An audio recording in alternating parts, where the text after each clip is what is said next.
ജന്മനക്ഷത്രങ്ങളുടെ പൊതുസ്വഭാവങ്ങൾ, ഓരോ നക്ഷത്രത്തിലും ജനിച്ചാലുള്ള പ്രത്യേകതകൾ, ഓരോ നക്ഷത്രത്തിനും അശുഭങ്ങളായ നക്ഷത്രങ്ങൾ, ദോഷശാന്തിക്കും ഐശ്വര്യത്തിനുമായി അനുഷ്ഠിക്കേണ്ട കാര്യങ്ങൾ, അനുകൂല നിറങ്ങൾ തുടങ്ങിയവയാണ് ഈ അധ്യായത്തിൽ ഉൾപ്പെടുത്തിയിരിക്കുന്നത്. ഓരോ നക്ഷത്രത്തിനും പ്രതികൂലമായ നക്ഷത്രങ്ങളിൽ ശുഭകർമ്മങ്ങൾ ഒഴിവാക്കേണ്ടതാണ്. ആ നക്ഷത്രത്തിൽപ്പെട്ടവരുമായി കൂട്ടുപ്രവർത്തനങ്ങൾ, അവരെ കണികാണൽ, അവർക്ക് വേണ്ടി ജാമ്യം നിൽക്കുക തുടങ്ങിയ കാര്യങ്ങൾ ഒഴിവാക്കണം. ഓരോ നക്ഷത്രത്തിൻ്റെയും ദേവതയെ നിത്യം ഭജിക്കുന്നതും ഉത്തമമാണ്.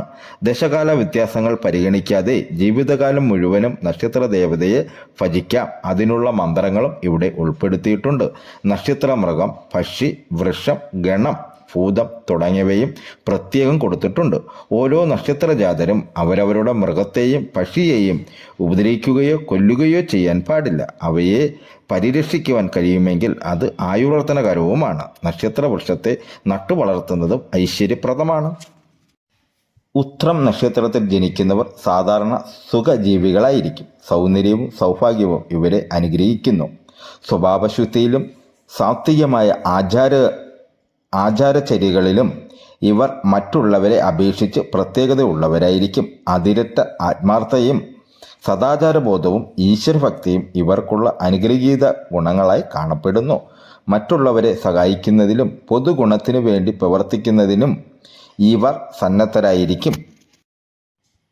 ഉത്രം നാളുകാർ പെട്ടെന്ന് ശുഭിതരാകുമെങ്കിലും ഇവർ തികച്ചും ശുദ്ധഹൃദയന്മാരാണ്. ക്ഷമിക്കുവാനും സഹിക്കുവാനുമുള്ള കഴിവ് ഇവരിൽ വളരെ ചുരുങ്ങുമെന്നേയുള്ളൂ. ഇവർക്ക് കോപമുണ്ടായാൽ വീണ്ടും വിചാരം കൂടാതെ എന്തും കാട്ടിക്കൂട്ടുവാൻ മടിക്കുകയില്ല. പക്ഷേ അത്തരം സന്ദർഭങ്ങളിൽ പിന്നീട് അവയെക്കുറിച്ച് പശ്ചാത്തപിക്കുവാനും അവർക്ക് അധിക സമയം വേണ്ടിവരികയില്ല. കാര്യങ്ങൾ ഇത്തരത്തിലാണെങ്കിൽ തന്നെയും ഇവരുടെ തെറ്റിനെ സമ്മതിച്ചു കൊടുക്കുവാൻ ഇവർ ുന്നവരുമായിരിക്കില്ല. പ്രത്യക്ഷത്തിൽ തെറ്റാണെന്ന് ബോധ്യമുള്ള കാര്യമായാലും അതിനെ സാധൂകരിച്ചുകൊണ്ട് മാത്രമേ ദാക്ഷിണ്യബുദ്ധി പ്രകടിപ്പിക്കുകയുള്ളൂ. ഈ നാളുകാർ ഭാരിച്ച ചുമതലകൾ വഹിക്കേണ്ടി വരുന്നതോടൊപ്പം വലിയ സ്വതന്ത്ര ബുദ്ധികളുമായിരിക്കും. എപ്പോഴും ഇവരെ പ്രസന്നന്മാരായി കാണാവുന്നതാണ്. സൗഹൃദത്വവും കലാകുശലതയും ഇവരിലുള്ള സവിശേഷതകളായിരിക്കും. ഏറിയ കൂറും ഇവരെ നല്ല കർമ്മകുശലന്മാരായി കാണപ്പെടുന്നു. അതേപടി സൗഹൃദത്വവും ഇവർക്കുണ്ടായിരിക്കും. ചതിവും വഞ്ചനയും ഇവരിൽ നിന്ന് സാധാരണ അകന്നിരിക്കും. അതുപോലെ തന്നെ സ്വാർത്ഥതയോ ദുരാഗ്രഹമോ ഒന്നും ഇവരിൽ കണ്ടുവരാറുമില്ല. ഉത്രം നാളുകാർ പൊതുകാര്യ ജീവിതത്തിൽ ശോഭിക്കുന്നവരാണ്. അതുകൊണ്ട് മുതലെടുക്കുവാനും ഇവർ സമർത്ഥന്മാരാണ്. പൊതുകാര്യം നടത്തി ഇവരെടുക്കുന്ന ലാഭത്തിന് ഒരു വിശേഷതയുണ്ട്. സ്വന്തം നിലയിൽ കാര്യനഷ്ടം ഒന്നാമതായും ആവശ്യമില്ലാത്ത ശത്രുത്വം സമ്പാദിക്കുക എന്നത് രണ്ടാമതായും ഇങ്ങനെ പോകുന്നു ഇവരുടെ പൊതുകാര്യ ജീവിതം. അതിലുണ്ടാവുന്ന നേട്ടവും സ്വന്തം കാര്യങ്ങൾ മാറ്റിവെച്ചു പോലും ഇവർ ഔദാര്യം പുലർത്തിയിട്ട് സ്വന്തം കാര്യത്തിന് പിന്നീട് ക്ലേശിക്കുകയും ചെയ്യാറുണ്ട്. ദിനാനുകമ്പയും ആശ്രിത വാത്സല്യവും ഇവർക്ക് കൂടുതലായിരിക്കും.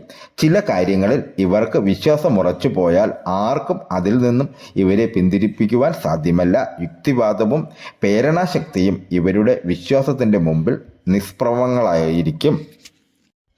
ഉത്രം നാളുകാർ പരിശ്രമികളാണ്. പരിശ്രമശീലം ഇവരെ അഭിവൃദ്ധിപ്പെടുത്തുകയും ചെയ്യുന്നു. ബുദ്ധിപരമായ പ്രവർത്തനങ്ങളിലും എഴുത്തുകളിലും അധ്യാപക വൃത്തി, ശാസ്ത്രീയ പ്രവർത്തനങ്ങൾ ഇവയിലും ഇവർ വളരെ ശോഭിക്കുന്നു.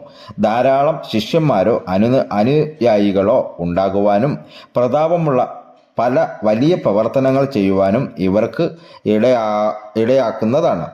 ഇവരുടെ ദാമ്പത്യ ജീവിതം സംതൃപ്തകരമായിരിക്കും. ഗൃഹജീവിതത്തിലും ഇവർ സമാധാനവും സംതൃപ്തിയും പുലർത്തിപ്പോരുന്നു.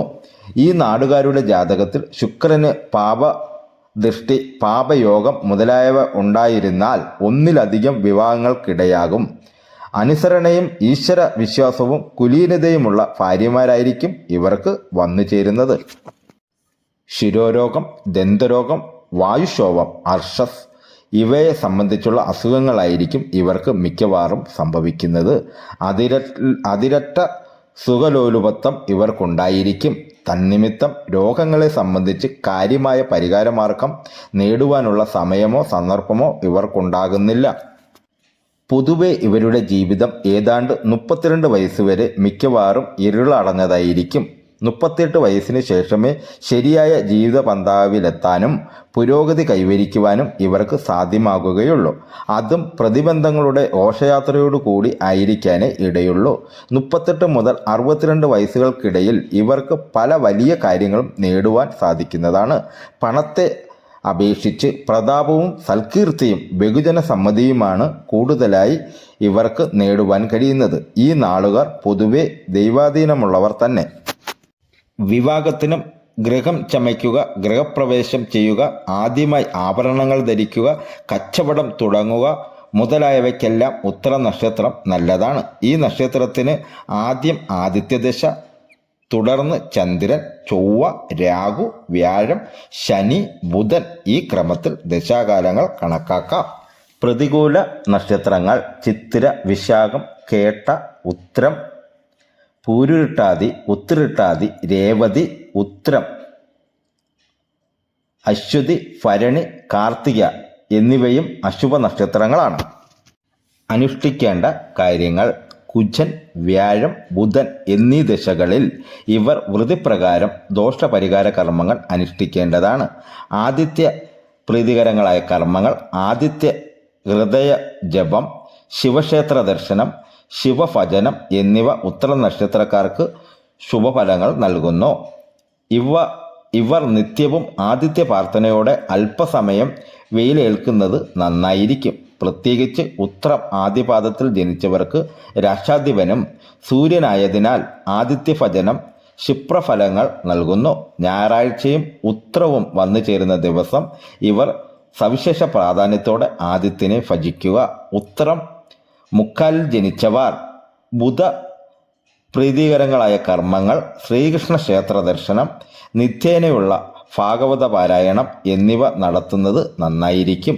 ചുവപ്പ്, കാവി, പച്ച എന്നീ നിറങ്ങൾ ഇവർക്ക് അനുകൂലമാണ്. നക്ഷത്രമൃഗം ഒട്ടകം, വൃഷം ഇത്തി, ഗണം മനുഷ്യഗണം, യോനി പുരുഷയോനി, പക്ഷി കാക്ക, ഭൂതം അഗ്നി. ഈ വീഡിയോ എല്ലാ കൂട്ടുകാർക്കും ഇഷ്ടമായി കാണുമെന്ന് ദൈവനാമത്തിൽ വിശ്വസിച്ചു കൊള്ളുന്നു. പുതിയതായി കൂട്ടുകാർ ഈ ചാനൽ കാണുകയാണെങ്കിൽ എൻ്റെ ചാനൽ സബ്സ്ക്രൈബ് ചെയ്യണം, ലൈക്ക് ചെയ്യണം, കമൻറ്റ് ചെയ്യണം, ഷെയർ ചെയ്യണം. എൻ്റെ വീഡിയോ കണ്ടിട്ട് അതിൻ്റെ അഭിപ്രായങ്ങൾ കമൻറ്റായി രേഖപ്പെടുത്തണമെന്ന് വിനയത്തിൻ്റെ ഭാഷയിൽ അഭ്യർത്ഥിച്ചു കൊള്ളുന്നു. ഇനി അടുത്ത ഒരു വീഡിയോയുമായി നമുക്ക് അടുത്ത ദിവസം പരിചയപ്പെടാം കൂട്ടുകാരേ.